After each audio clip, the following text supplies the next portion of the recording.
जिसमें हम लोग सबसे पहले भारत का इतिहास पढ़ेंगे। उत्तर में हिमालय से लेकर दक्षिण में समुद्र तक फैला यह उपमहाद्वीप भारतवर्ष के नाम से ज्ञात है, जिसे महाकाव्य तथा पुराणों में भारतवर्ष अर्थात भरतों का देश तथा यहाँ के निवासियों को भारती अर्थात भरत की संतान कहा गया है। भरत एक प्राचीन कबीले का नाम था। प्राचीन भारतीय अपने देश को जम्बू द्वीप अर्थात जम्बू यानी जामुन वृक्षों का द्वीप कहते थे। प्राचीन ईरानी इसे सिंधु नदी के नाम से जोड़ते थे, जिसे वे सिंधु ना कह के हिंदू कहते थे। यही नाम फिर पूरे पश्चिम में फैल गया और पूरे देश को इसी एक नाम से जाना जाने लगा। यूनानी इसे इंदे और अरब इसे हिंद कहते थे। मध्यकाल में इस देश को हिंदुस्तान कहा जाने लगा। यह शब्द भी फारसी शब्द हिंदू से बना है। यूनानी भाषा के इंदे के आधार पर अंग्रेज इसे इंडिया कहने लगे। विंध्य की पर्वत श्रृंखला देश को उत्तर और दक्षिण दो भागों में बांटती है। उत्तर में इंडो यूरोपीय परिवार की भाषाएं बोलने वालों की और दक्षिण में द्रविड़ परिवार की भाषाएं बोलने वालों का बहुमत है। नोट देखेंगे, भारत की जनसंख्या का निर्माण जिन प्रमुख नस्लों के लोगों के मिश्रण से हुआ है वे इस प्रकार हैं। प्रोटो ऑस्ट्रेलायड, पैलियो मेडिटेरियन, काकेशायड, निग्रोयड और मंगोलायड। एक बार फिर से देखेंगे, भारत की जनसंख्या का निर्माण जिन प्रमुख नस्लों के लोगों के मिश्रण से हुआ है वे इस प्रकार हैं। प्रोटो ऑस्ट्रेलायड, पैलियो मेडिटेरियन, काकेशायड, निग्रोयड और मंगोलायड। भारतीय इतिहास को अध्ययन की सुविधा के लिए तीन भागों में बांटा गया है। प्राचीन भारत, मध्यकालीन भारत एवं आधुनिक भारत। नोट देखेंगे, सबसे पहले इतिहास को तीन भागों में बांटने का श्रेय जर्मन इतिहासकार क्रिस्टोफ सेलियरस को है, 1638 से 1707 एडी। सबसे पहले इतिहास को तीन भागों में बांटने का श्रेय जर्मन इतिहासकार क्रिस्टोफ सेलियरस 1638 से 1707 एडी।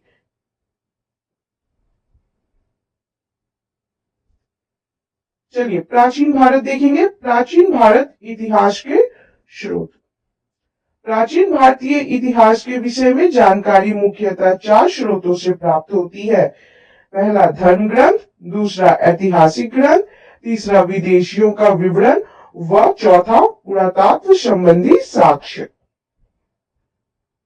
धर्म ग्रंथ एवं ऐतिहासिक ग्रंथ से मिलने वाली महत्वपूर्ण जानकारी। भारत का सर्व प्राचीन धर्म ग्रंथ वेद है, जिसके संकलनकर्ता महर्षि कृष्ण द्विपायन व्यास वेद व्यास को माना जाता है। वेद वसुधैव कुटुंबकम का उपदेश देता है। भारतीय परंपरा वेदों को नित्य तथा अपौरुषेय मानती है। वेद चार है, ऋग्वेद, यजुर्वेद, सामवेद एवं अथर्ववेद। इन चार वेदों को संहिता कहा जाता है। चलिए अब इन चार वेदों के बारे में देखेंगे। सबसे पहले ऋग्वेद। ऋचाओं के क्रमबद्ध ज्ञान के संग्रह को ऋग्वेद कहा जाता है। इसमें 10 मंडल, 1028 सूक्त, वाल्खिल्य पाठ के 11 सूक्तों सहित एवं 10,462 ऋचाएं हैं।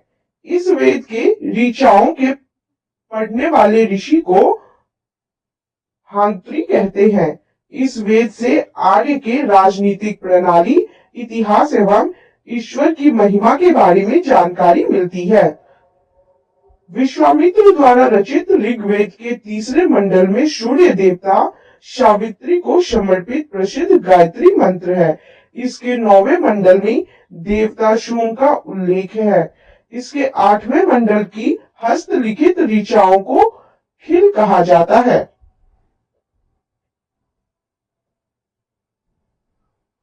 चतुष्वर्ण समाज की कल्पना का आदि स्रोत ऋग्वेद के 10वें मंडल में वर्णित पुरुष सूक्त है, जिसके अनुसार 4 वर्ण ब्राह्मण, क्षत्रिय, वैश्य तथा शूद्र आदि पुरुष ब्रह्म के कर्मशः मुख, भुजाओं, जंघाओं और चरणों से उत्पन्न हुए।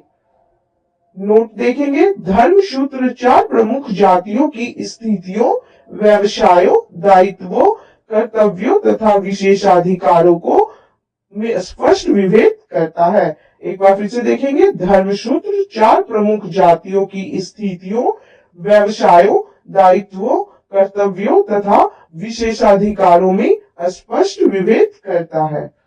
ऋग्वेद के कई परिच्छेदों में प्रयुक्त और्धन्य शब्द का संबंध गाय से है। ईसा पूर्व एवं ईस्वी वर्तमान में प्रचलित ग्रेगोरियन कैलेंडर, ईसाई कैलेंडर या जूलियन कैलेंडर ईसाई धर्मगुरु ईसा मसीह के जन्म वर्ष पर आधारित है। ईसा मसीह के जन्म के पहले के समय को ईसा पूर्व यानी BC, before the birth of Jesus Christ कहा जाता है। ईसा पूर्व में वर्षों की गिनती उल्टी दिशा में होती है, जैसे महात्मा बुद्ध का जन्म 563 ईसा पूर्व में एवं मृत्यु 483 ईसा पूर्व में हुआ। यानी ईसा मसीह के जन्म के 563 वर्ष पूर्व महात्मा बुद्ध का जन्म एवं 483 वर्ष पूर्व मृत्यु हुई। ईसा मसीह की जन्म तिथि के आरंभ हुआ सन ईसवी सन कहलाता है। इसके लिए संक्षेप में ई लिखा जाता है। ईसवी को लैटिन भाषा के शब्द एडी में भी लिखा जाता है।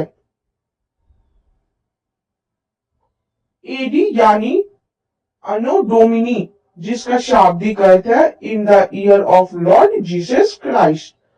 विंसेंट आर्थर स्मिथ ने प्राचीन भारत का पहला सुव्यवस्थित इतिहास अर्ली हिस्ट्री ऑफ इंडिया 1904 में तैयार किया। इस पुस्तक के 1/3 भाग में केवल सिकंदर का आक्रमण वर्णित है। इसमें भारत को स्वेच्छाचारी शासन वाला देश कहा गया है, जिसे ब्रिटिश शासन की स्थापना से पहले कभी राजनीतिक एकता का अनुभव नहीं हुआ था। उन्होंने लिखा है, वस्तुतः भारतीय इतिहासकारों का सरोकार शासन के एकमात्र स्वरूप तानाशाही से ही है। वामनावतार के 3 पंगों के आख्यान का प्राचीनतम स्रोत ऋग्वेद है। ऋग्वेद में इंद्र के लिए 250 तथा अग्नि के लिए 200 ऋचाओं की रचना की गई है। नोट, प्राचीन इतिहास के साधन के रूप में वैदिक साहित्य में ऋग्वेद के बाद शतपथ ब्राह्मण का स्थान है। एक बार फिर से देखेंगे, प्राचीन इतिहास के साधन के रूप में वैदिक साहित्य में ऋग्वेद के बाद शतपथ ब्राह्मण का स्थान है। चलिए अब यजुर्वेद के बारे में देखेंगे। सस्वर पाठ के लिए मंत्रों तथा बलि के समय अनुपालन के लिए नियमों का संकलन यजुर्वेद कहलाता है। इसके पाठकर्ता को अध्वर्यु कहते हैं। यजुर्वेद में यज्ञों के नियमों एवं विधि विधानों का संकलन मिलता है। इसमें बलिदान विधि का भी वर्णन है। यह एक ऐसा वेद है जो गद एवं पद दोनों में है। सामवेद, शाम का शाब्दिक अर्थ है गान। इस वेद में मुख्यतः यज्ञों के अवसर पर गाए जाने वाले ऋचाओं यानी मंत्रों का संकलन है। इसके पाठकर्ता को उद्रात्री कहते हैं। इसका संकलन ऋग्वेद पर आधारित है। इसमें 1810 सूक्त है, जो प्रायः ऋग्वेद से लिए गए हैं। इसे भारतीय संगीत का जनक कहा जाता है। नोट देख लेंगे, यजुर्वेद तथा सामवेद में किसी भी विशिष्ट ऐतिहासिक घटना का वर्णन नहीं मिलता है। चलिए अथर्ववेद देखते हैं। अथर्वा ऋषि द्वारा रचित इस वेद में कुल 731 मंत्र तथा लगभग 6000 पद है। इसके कुछ मंत्र ऋग्वैदिक मंत्रों से भी प्राचीनतर है। औषधों का उल्लेख सबसे पहले अथर्ववेद में मिलता है। ऐतिहासिक दृष्टि से अथर्ववेद का महत्व इस बात में है कि इसमें सामान्य मनुष्यों के विचारों तथा अंधविश्वासों का विवरण मिलता है। पृथ्वी सूक्त अथर्ववेद का प्रतिनिधि सूक्त माना जाता है। इसमें मानव जीवन के सभी पक्षों, गृह निर्माण, कृषि की उन्नति, व्यापारिक मार्गों का गहन यानी खोज, रोग निवारण, समन्वय, विवाह तथा प्रणय गीतों, राजभक्ति, राजा का चुनाव, बहुत से वनस्पतियों एवं औषधियों, शाप, वशीकरण, प्रायश्चित, मातृभूमि, महात्म्य आदि का विवरण दिया गया है। कुछ मंत्रों में जादू टोने का भी वर्णन है। अथर्ववेद में परीक्षित को कुरुओं का राजा कहा गया है तथा कुरु देश की समृद्धि का अच्छा चित्रण मिलता है। इसमें सभा एवं समिति को प्रजापति की 2 पुत्रियां कहा गया है। वेदों की भी कई शाखाएं हैं जो वैदिक अध्ययन और व्याख्या से जुड़े विभिन्न दृष्टिकोणों का प्रतिनिधित्व करती है। शाकल शाखा ऋग्वेद से जुड़ी एकमात्र जीवित शाखा है।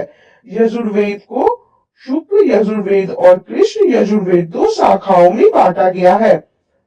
माध्यन्दिन और कान्व शुक्ल यजुर्वेद अथवा वाजस्नेय संहिता की शाखाएं हैं। कृष्ण यजुर्वेद से जुड़ी शाखाएं काष्ठक, कनिष्ठल, मैत्रायणी और तैत्तिरीय है। कौथुम, रानायनीय एवं जैमिनीय या तलवकार सामवेद की शाखाएं हैं। अथर्ववेद की शाखाएं शौनक और पैपलाद है। नोट देखेंगे, सबसे प्राचीन वेद ऋग्वेद एवं सबसे बाद का वेद अथर्ववेद है। सबसे प्राचीन वेद ऋग्वेद है और सबसे बाद का वेद अथर्ववेद है। चलिए अब देखते हैं ब्राह्मण, आरण्यक तथा उपनिषद के बारे में। संहिता के पश्चात ब्राह्मणों, आरण्यकों तथा उपनिषदों का स्थान है। इनसे उत्तर वैदिक कालीन समाज एवं संस्कृति के विषय में जानकारी प्राप्त होती है। ब्राह्मण ग्रंथ वैदिक संहिताओं की व्याख्या करने के लिए गद्य में लिखे गए हैं। प्रत्येक संहिता के लिए अलग अलग ब्राह्मण ग्रंथ है जिसे सारणी में दिया गया है। इन ब्राह्मण ग्रंथों से हमें परीक्षित के बाद और बिंबसार के पूर्व की घटनाओं का ज्ञान प्राप्त होता है। चलिए हम लोग देख लेंगे वेद और उनके ब्राह्मण ग्रंथ के बारे में। ऋग्वेद का ब्राह्मण ग्रंथ है ऐत्रेय व कौशितकी। ऋग्वेद का ब्राह्मण ग्रंथ है ऐत्रेय व कौशितकी। यजुर्वेद का ब्राह्मण ग्रंथ है तैत्तिरीय व शतपथ। यजुर्वेद का ब्राह्मण ग्रंथ है तैत्तिरीय व शतपथ। सामवेद का ब्राह्मण ग्रंथ है पंचविश। सामवेद का ब्राह्मण ग्रंथ है पंचविश। अथर्ववेद का ब्राह्मण ग्रंथ है गोपथ। अथर्ववेद का ब्राह्मण ग्रंथ है गोपथ।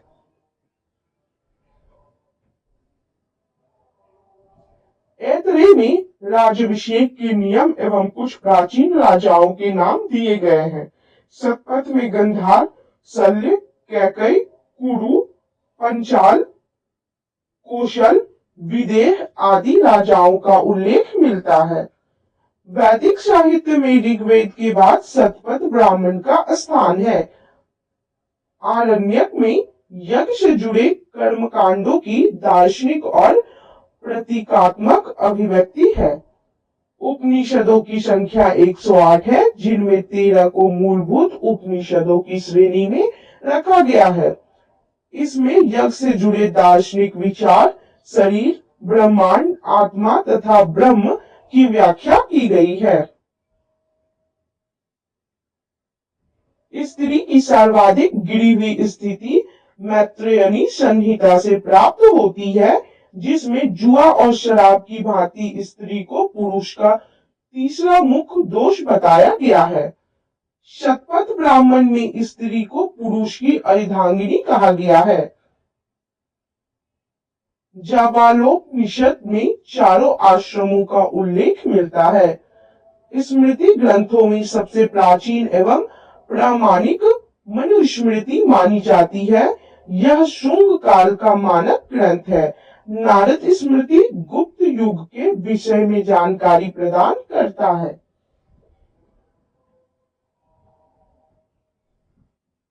अब देखेंगे हम लोग वेदांग एवं सूत्र के बारे में। वेदों को भली भांति समझने के लिए 6 वेदांगों की रचना हुई। ये है शिक्षा, शुद्ध उच्चारण शास्त्र, कल्प, कर्मकांडीय विधि, निरुक्त, शब्दों की व्युत्पत्ति का शास्त्र, व्याकरण, छंद व ज्योतिष। वैदिक साहित्य को अक्षुण्ण बनाए रखने के लिए शत्रु सूत्र साहित्य का प्रणयन किया गया है। श्रौत, गृह तथा धर्म सूत्रों के अध्ययन से हमें यज्ञीय विधि विधानों, कर्म कांडों तथा राजनीति विधि एवं व्यवहार से संबंधित महत्वपूर्ण बातें ज्ञात करते हैं।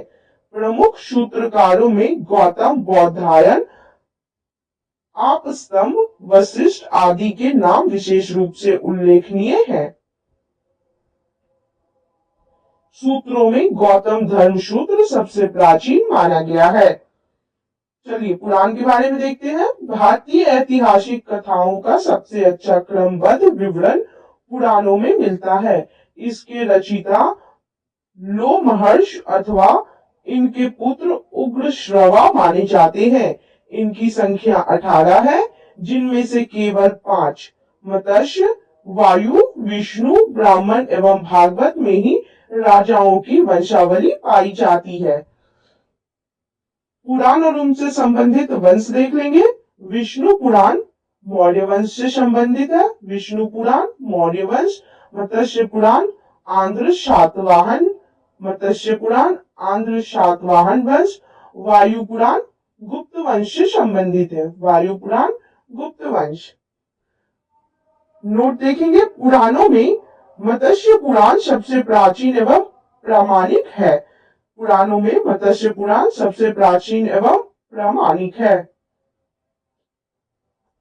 अधिकतर पुराण सरल संस्कृत श्लोक में लिखे गए हैं। स्त्रियां तथा शूद्र जिन्हें वेद पढ़ने की अनुमति नहीं थी, वे भी पुराण सुन सकते थे। पुराणों का पाठ पुजारी मंदिरों में किया करते थे। सामाजिक एवं सांस्कृतिक दृष्टि से अग्नि पुराण का काफी महत्व है, जिसमें राजतंत्र के साथ साथ कृषि संबंधी विवरण भी दिया गया है।